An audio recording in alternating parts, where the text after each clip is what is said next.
Welcome to the Kintsugi Heroes Podcast, where we share inspirational stories of everyday people going through different challenges and how they overcome them. Please be aware that the story you're about to hear may have moments of deeply felt emotions and personal experiences. If anything you hear has a triggering effect, please reach out to someone who can help keep you safe. If you love this conversation, please like and share it with your friends so we can continue to share more inspiration and hope to as many people as possible. Now, listen up for our next hero story.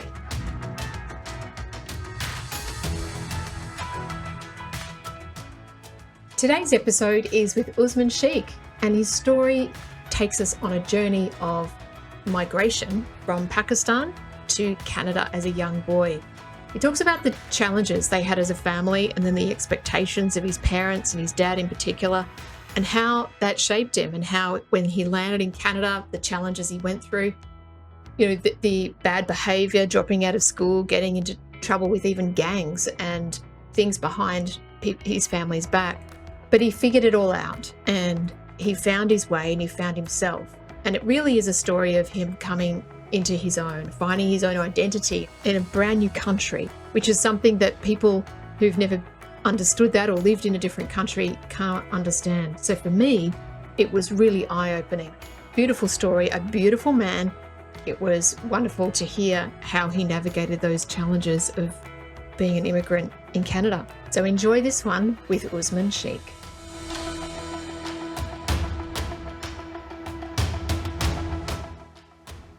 Hello and welcome. It's another episode of Kintsugi Heroes. I'm Evelyn Clark and I'm here with my guest, Usman Sheikh. How are you, Usman? Well, thank you. Thanks for having me. I'm so grateful that you're here. Whereabouts are you based? We're in a small city, Mississauga, right by a half-hour drive from Toronto, Ontario, Canada. Lovely. Well, welcome. Thank you for making the time to be here and joining with me to share your story. Here. So this is obviously Kintsugi Heroes, and this is about sharing our stories, and I'm really looking forward to hearing your story. How about I hand over to you and you take us back to the start? Like, where does your story begin? Yes. Okay. So this is I guess beginning for us, or for me, for this story was really kind of the time we migrated from Pakistan into Canada.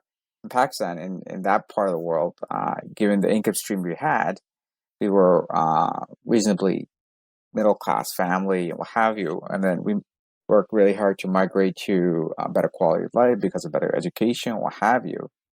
And we wanted to do something that was, as a family, to grow in the right direction. However, when we migrated into this nation, I think I was 11 years old, and it was a June hot summer day. And I still remember that day because I had gone through a 24-hour flight, and that dress shirt that I was wearing at the age of 11, it was sticky by the time I came out of the airport. So, it was, we were very hopeful, very delighted, great to be here, but surprised that it was so hot even in summer at this time of the year. Very, very happy. But, we came in and we didn't know a lot. We had some family here as well. But everybody was really, the working class. They weren't all well off. They were just getting by, and everybody had, but they were kind enough to kind of let us into their homes so we could transition into this nation. It was the five of us six of us at that time. Myself, my three siblings, my two parents. And then we moved into another apartment, a small apartment, a one-bedroom apartment with one washroom, and a family of six that moved into it with another family that was there. So it became quite a crowded little place.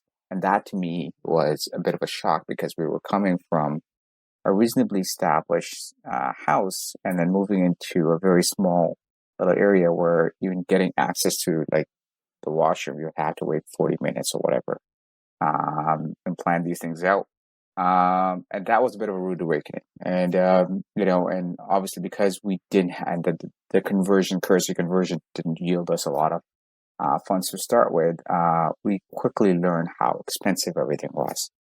And what that led to was my mom and my dad really becoming very, very good workers, were traded dollars for hours. And in order to support the basic needs of the family and feed the family. My mom did 3 jobs. My dad did 2 jobs, ridiculous hours. He loved doing overtime because they would pay time and a half, and he still jokes about it. He loves overtime. And what that when that started happening in the first 6 months, just so we could survive, we soon realized that financial struggles that everyone kind of knows about but takes for granted unless they don't go through it was a very real problem. For me, at the age of 11, when I realized that, hey, this is an actual struggle where, we can't afford to get boots for the winter, right? So we would have to work with the sneakers we have throughout the summer, and that's what you have. Um, and so at that age, having to kind of step up because my parents were working so much, take care of my younger siblings, take on the parental role where, everything from having to deal with cooking, making sure you have good enough playtime, they're entertained. And at that time, there was no such thing as Netflix where you can kind of put screen time and people have to take care of the kids. And so you do have to be a more engaged older sibling. And that was a bit of a surprise. And what that age, I had come to the realization that we have to kind of get out of this rat race and have to figure out a way to do that. So the seeds for coming up with the vision or the dream that I really wanted to make reality as I got older were kind of planted at that young of an age. We struggled through it, but over time, with hard work, and progression, there were setbacks at times. My dad had to go layoffs. We made some bad financial decisions, and because of that, we felt it again, and we struggled, but we kept together as a family. And even with all of that, it progressed on. Life progressed, moving forward in the direction of, just surviving and surviving. But then we got to a point where from age 11 to 13 or 14, a couple of years passed, where high school was, again, when you have a kid who's got so much responsibility and who's got so much autonomy in their decision making, and they're working, the parents are working so fast and so much in order to make their ends meet. That's too much, I think, freedom at that age. And, you get exposed to the wrong crowd. And I did get exposed to the wrong crowd. I was, at that age, 13 to 14, I was hanging out with folks that were part of a gang that, were part of drugs. There was, illegal activities that I was exposed to on a regular basis. And my parents didn't know about this at that time, because obviously, they were too busy and they were just trying to be good parents by making sure that at least we could pay their rent and put food on the table. But it was tough because there was a period for a couple of years where it became very dark, where I got involved in lots of fights. I skipped classes. And I believe in grade 10, I failed 2 courses. In grade 11, I failed 3 courses. And I almost got expelled out of school because of problems. In fact, I think I failed history below the age of 35. Like, who fails history? You just have to show up to kind of finish the stuff and read the material and then write what's happened. But I failed it so below the mark that I couldn't even repeat it and make it up for in summer school. In fact, I think I failed chemistry. No, I failed biology and history below the 35, so I couldn't make it up. So I was really falling behind in school by the time grade 11 happened. And I got in too many fights. One time I got beat up very hard. I didn't go home until late, until I had cleaned up and put them bandages. My parents didn't even know about this. Um, and among all of this, as I'm struggling through it, I think what happened was I became really good friends with, at that point, I didn't know she was going to end up becoming my wife, but at that point, she was just a friend. And she just kind of saw me struggling and tried to steer me away from it. And I think that light, that was there, that pulled me out of the community that I had become so ingrained in, whether it was through drugs or gang activity or just doing horrible at school, or just like pointless BS. Um, there was something positive there that I said, hey, I want to keep this. And it kind of became a hope. And I realized at that moment, and when I was there in that school, when I kept failing courses, that I've got to get away from this crowd. So by the time grade 12 happened, I walked away. And no, actually in grade 12, I didn't walk away. In OAC, I walked away. By the time I was in grade 12, I'm like, you know what?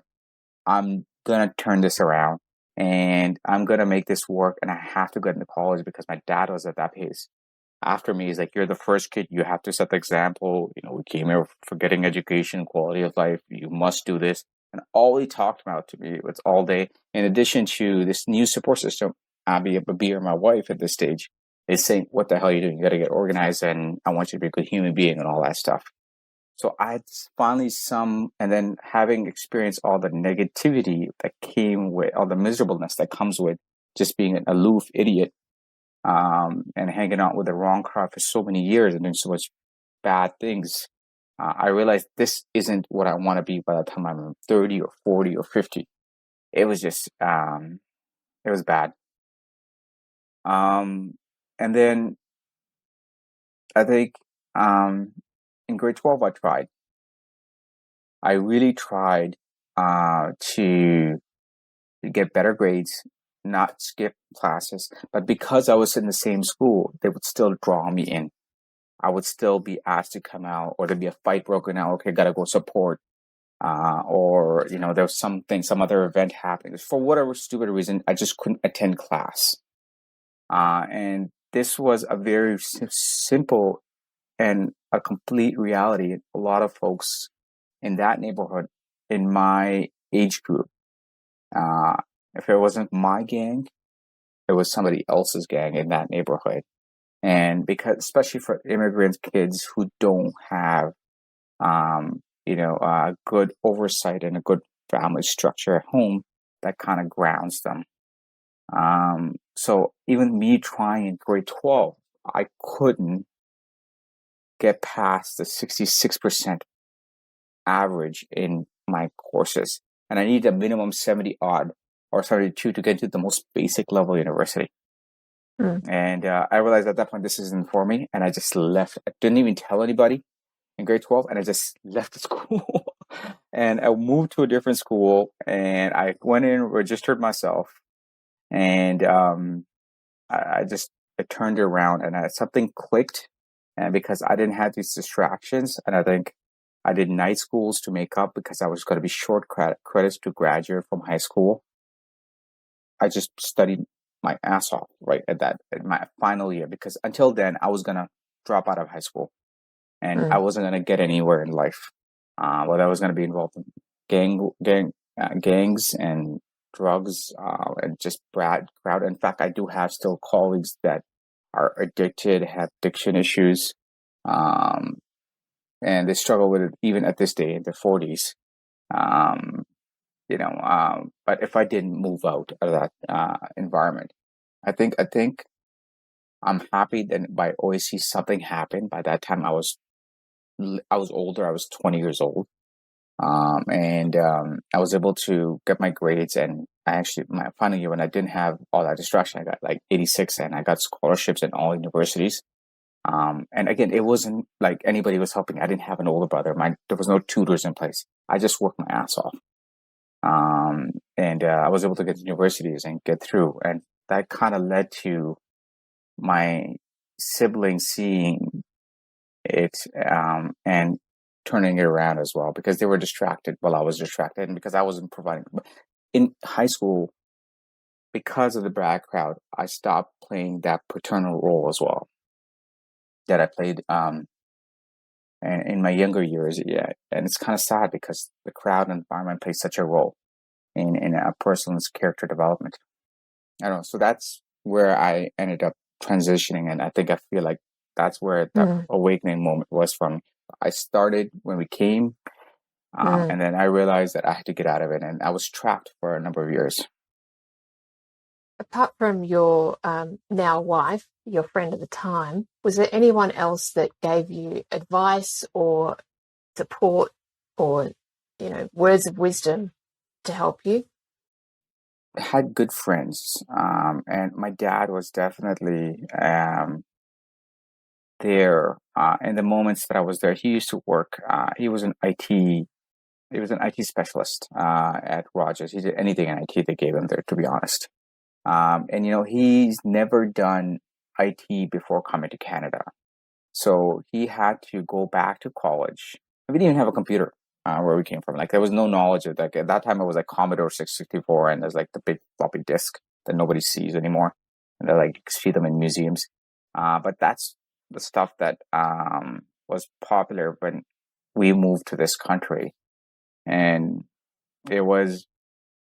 I know how much he struggled and how much he worked so hard to get that one job at Roger. But because of that, before that, he was in telemarketing. He did retail sales. He did shipping, and he's really struggled because he couldn't find his route. So he went to colleges. He got some courses out of the way. I don't think he got a full diploma or degree of any sort, just a bunch of courses. That was enough to get him a job at Rogers, which is a very big telecommunications company in Canada. And because he was in IT, he's always working. But the moment, and he was very stressed because of a very toxic environment. So he always depressed at home to a certain extent. But in the brief moments that I did, interact with him or whatnot, I think for whatever reason, he really emphasized the importance of good education and how that's going to be the salvation to our problems, and Mm, it's going to right size everything. And now that I think about it, and I talked to my wife Avir about this as well, and part of the reason why I feel like he feels like that was a salvation is because uh, my dad, to a certain extent, was also a self-made person. His father died from cancer before he was born, and his mom never remarried. My grandma never remarried, and so she raised him from the age of 20 till she passed away before sometime when I was in university. And he had at that point, he had to get through, and he is his cousins that had a proper household. Uh, his first cousins, they all got really good education. They went to Canada and US and UK and other places to get the PhDs in various different. So my my first uncle, he's a chief statistician. My other uncle, he's the head of civil engineering at University of Toronto. And for whatever reason, my dad always, I guess, looked up to them and felt that because they had access to the resources and a stable family system, they were able to get the education and get out and get ahead. And mm, I think part of that was the reason whenever he did talk to me in my teens, it was always about that story. Hey, I'm trying to create this environment so you can go get this education that I couldn't. And to be honest, mm, I don't think it resonated until I really got in a lot of trouble and got beat up a couple of times. And mm, like, hey, what the hell am I doing? Why did we move here? Why did I struggle? And where am I going? How is this going to make somebody who cares about me so deeply and who's working his butt off happy? And something happened in that. time frame, that struggle, that flips the switch the other way, because I made wrong decisions midway. I was doing fine when we migrated here, and then I met bad company, and I succumbed to bad environment and stuck with it, and became a worse individual until I got kicked in the head a couple of times. And I really tried to fix it on my own. I couldn't do it, and I realized it's the freaking environment, and I had to get out of it. So I think my dad definitely had, for whatever his faults are, and he has a ton of faults. He's an angry individual. He is stubborn as hell. He's he makes it very hard for anybody to love him. But he's a good human being, and he means well. And I think his hard work ethic and his drive to pursue a way out of the rat race that we were stuck in was part of the beacon that somehow guided me towards that as well. Because, as much as we are our parents' kids, especially if they do work hard to look after us in their own ways. We do see that in one way or another. And, there is a time when we're rebelling against them. And I even do it now. And I won't tell this story in his face, but there was definitely moments where, he got through. Yeah, it sounds really powerful. And what a struggle, and yet it's like all credit to you for somehow having this insight and the awareness, like you said, that just helped flip things. And the guts to leave schools, that takes tenacity and courage. Yeah, I appreciate that, but I don't know if it was tenacity or courage or just being sick of the status quo and getting bored, and it was a combination of things. Right, it's like, hey, I'm really not going anywhere, and I did see other folks that were good human beings getting ahead. And I'm like, from a work ethic perspective, and every time I did apply myself, even when I was trapped in that jungle, that was the urban gang, where gangs or have you, petty theft and other bulk up that we got into. Even in those moments when I did apply myself, I really did enjoy mathematics and English and things of that nature.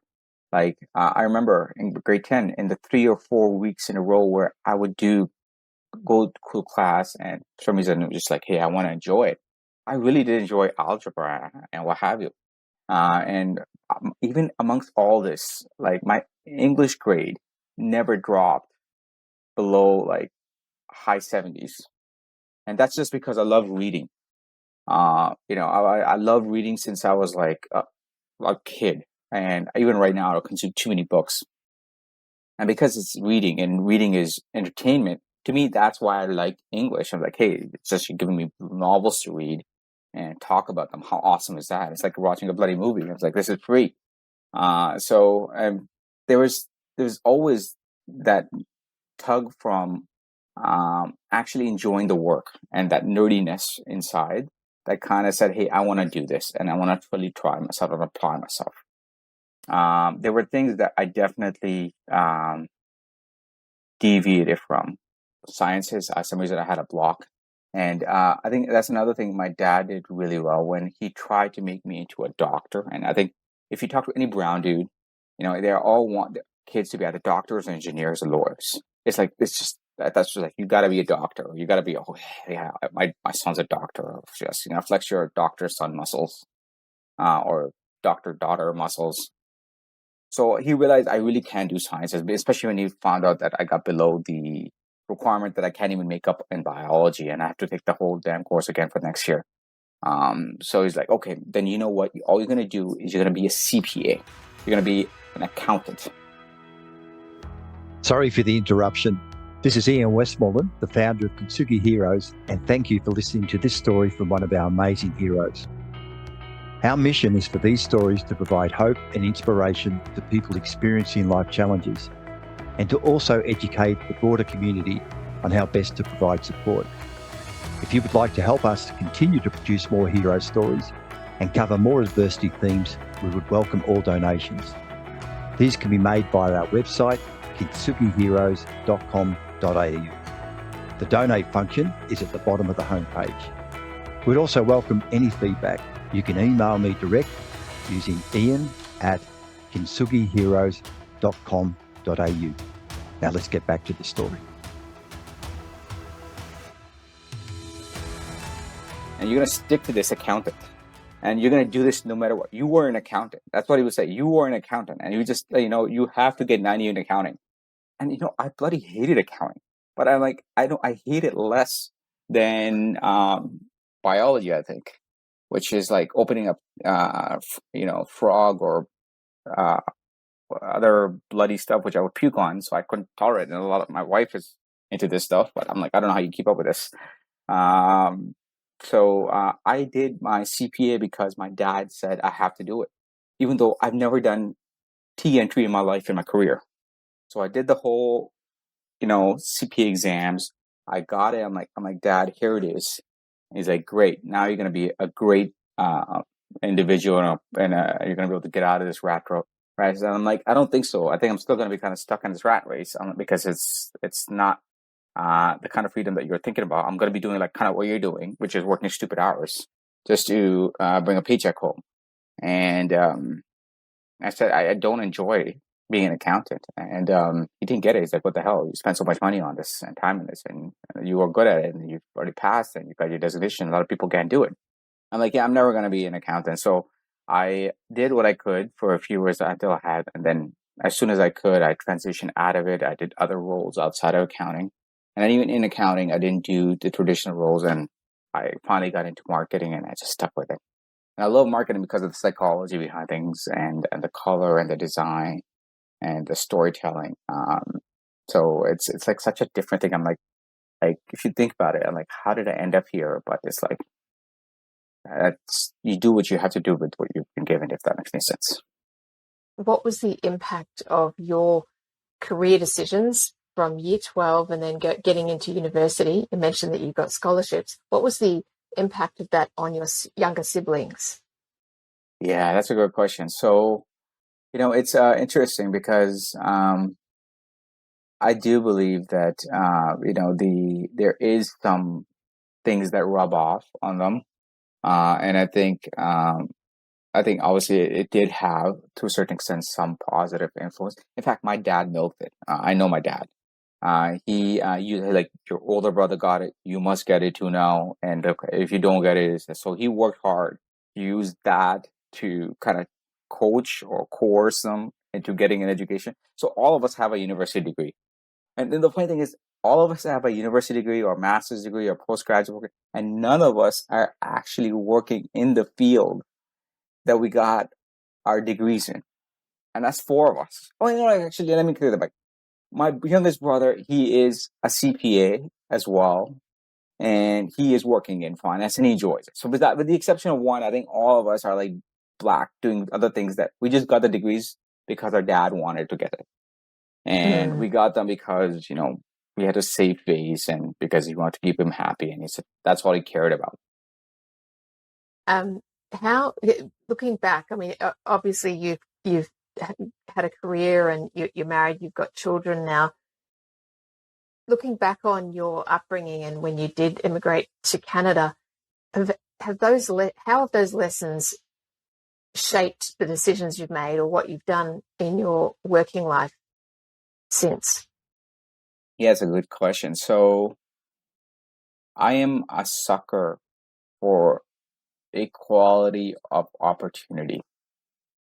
And I've got this burning desire or passion to some reason give people who don't have access to the same opportunities because of the privilege or bank account or class in society or the connection, an opportunity to shine. I like finding those. So I've built this company from the ground up, finding every member of my team that has been been the diamond in the rough, that is talented, that has a drive, has ambition, has talent, but has struggled because of the circumstances they were born in. And my right-hand person in the company, my head of operations at Worx Labs, he's part of a minority group in a very backward society, and that is very discriminated on. But he's so bloody talented, and I saw that he needs a chance, and man, did he fly! And because of him, more so than me, I think the company is where it is. If I didn't have people like him, or either Green or Shazade, we wouldn't be where we are. And I think that is because of the struggles that my parents faced in looking for opportunities, growing up, and things of that nature, that I realized, what, the world isn't a fair place. What the hell can I do to make it more fair?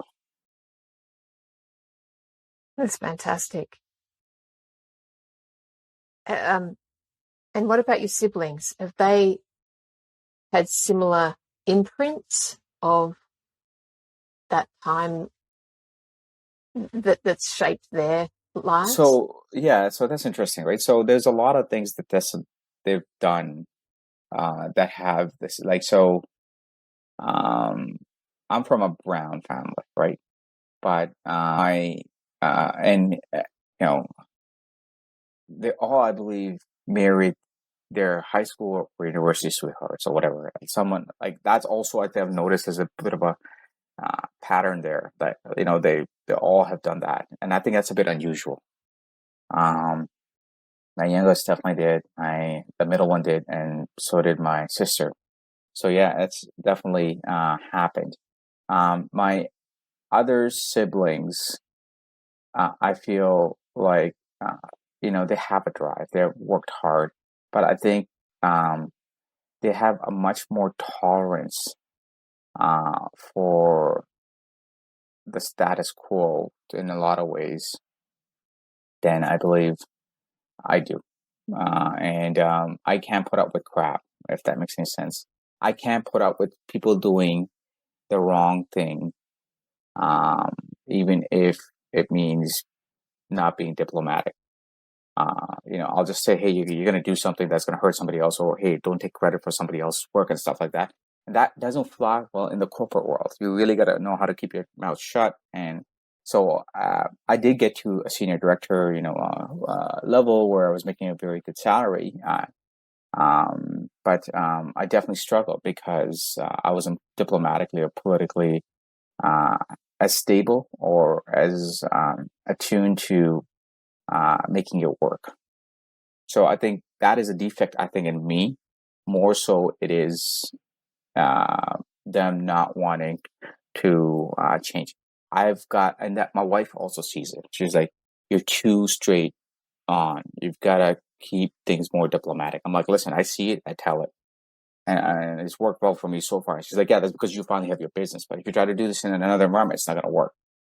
Yeah, there's definitely things that you said it's a defect. I think some people would say that's a gift or, a positive. Yeah, it's gotten me in trouble a few times. Yeah. That's a gift. It's telling your boss that he's not very good at keeping others happy, or it's not a good idea. If we're finally in a position to say, hey, you know what? Yeah, if a client treats any of my team members badly or whatever, we could say, no, thank you. We don't do business with, and I'm very protected and stand up for the team that way. But sometimes in the corporate environment, that's not possible. And I know that, and I realize that. That's why I don't think I'm fit. And I think that's also something that my dad has. He was an entrepreneur before he took on his IT jobs. IT can be so toxic, and I'm not knocking the IT profession, but I know it can be a very toxic profession and because of the politics and because of what have you. And he struck with it because first he wanted to make it work for the money, and at the same time, he didn't think he could survive doing anything else here. But I think that played into his character, and he became a very sad and depressed person in a lot of ways. and frankly speaking, he needs therapy because of it. But I don't think he'll ever admit to it ever because it's just not done in the culture. I realize that I don't want to end up like that. So I know my limitations, and I know I can't. I take things to the heart. I don't. I can't stand people doing the wrong things and not intervene. And it's an annoyance. It's a weakness that I've got to reveal the book away, but I can't do that. And because of that, that's a problem. And I'm like, I've got to create an environment. So I did 2 jobs when my firstborn was born. And I was taking the business off and working the corporate world for 4.5 years until I was able to bring myself on as a full-time on payroll and sustain the family. But I kept bringing on clients. I kept bringing on team members. But I knew, and my wife knew patiently that I was very unhappy in my career. But she was willing to support me through it. Give me the time to do it and kind of be the lead in the house. Even though we were pregnant with our second one by the time I finally got my act together and the business was finally stable enough. It's been a very interesting journey. Yeah, it's interesting. From migration to a middle-class family to 12 people at a given time in 1-bedroom apartment to gangs to almost getting kicked out of school to scholarships to counting and now I mean I'm with all this I still do. I know I'm going to sound silly saying this. I'm still very privileged. I still have a very healthy upbringing compared to others that don't even have access to even the most basic stuff in reality that we take still for granted. I complain about like my parents working too much. Some people don't even have parents, right? Yeah. Or some people have parents that abuse or other things of that nature. So I know it was rough, but there's a lot more rougher out there. If that makes any sense. Yeah, that's a really healthy and graceful outlook. Keeps you stable, right? Absolutely. Yeah. Do your parents talk to you openly about past and decisions they've made? I think some my parents are a little old school. I think it was a different time in approach and how they were raised. And like I said, my dad was almost raised himself. By the time he was 13, he was earning for the family, right? So he had to get his older sister married, and in that culture, it's the family's job to find the sister or the daughter or whatever in that time in that geography. So he had a big burden and sense of being, and trying to tell them, hey, you took wrong turns or whatever. I just, and that's okay. That's who they are, and you can't change that. I mean, it's really hard to have them see through it, and I don't know if it's even worth their sanity to make them see it at this age of their life. Yeah. Are they proud of their kids? I think so. I think so. Again, I say that I know inside they're happy, but they can always ask for more. Knowing them, that's just who they are. Like we moved away from them a little bit, and like, oh, you're too far away. It should be right beside us. There's never a happy medium until we're not in their pockets. I think they're never going to be satisfied. But that's just parents, and especially my dad, who's like overprotective, overbearing because he never had parents, So that comes with it, and me knowing this, the psychology of the background and the environment that my parents were raised in. I get where they're coming from. My mom, I don't even think she finished high school, and she did 3 jobs, right? So, it is what it is. We made it work. You did make it work. It sounds like you've done really well, and still going. Yes. How long have you been running your company for? it's going to be 8 years now, I think in December. So I started this company helping out my daughter's school when they were struggling to bring people to their website, even though they redesigned it and there was no traffic. And they're like, what are we doing wrong? How come no one's coming to our website? I'm like, because no, it's not discoverable. You're not doing search engine optimization. And they're like, oh, what does that mean? And I'm like, let me help you with that. And then 3.5 months later, they're like, oh, we're getting a lot of phone calls. What are you doing? And I'm like, yeah, that's called SEO. It's like, we still don't get what that means, but what else can you do? And here's more money. Please do more of it. And here's 6 more people that need your help. And at 8 years ago, my daughter is going to be 9 in November. That 8 years ago, they still are clients today. And it's just from that one success, it like kind of led to more. Obviously, we lost clients in the way. Some came and some left. Some, especially in COVID, some of our beauty salons, they really struggled and they had to close up shop. But we're here. That's wonderful. I absolutely loved hearing your story, Usman, and just can only imagine, the journey you've been on. And I just want to say thank you for sharing all that and taking us back to your upbringing and what you went through as a kid. I've got a question for you. So there's going to be a lot of people listening to this who are immigrants. They might have gone through things just like you. They might be facing, all those challenges, especially at any age. But, if there is someone listening who's going through a similar thing, what would you like to share with them? If you have anybody who cares about you and genuinely cares about you and wants to lift you up, you got to come up with a way to bubble that environment around you with them, because it's the people that are with you that make the difference. You're gonna make the wrong decisions a lot of times. I made a lot of wrong decisions, a lot of wrong turns. But it's the folks that are with you that stick with you because they care about you. You've got to be able to recognize them and stick with them and let go of the ones that are holding you back. It really is a relationship thing. Great advice. Great words. Thank you. Thank you. I really appreciate you and your time, and thank you so much, Usman. It's been wonderful. Thanks again. We hope you've enjoyed this episode of Kintsugi Heroes. Please like and share the show to your friends so we can get this out to even more people.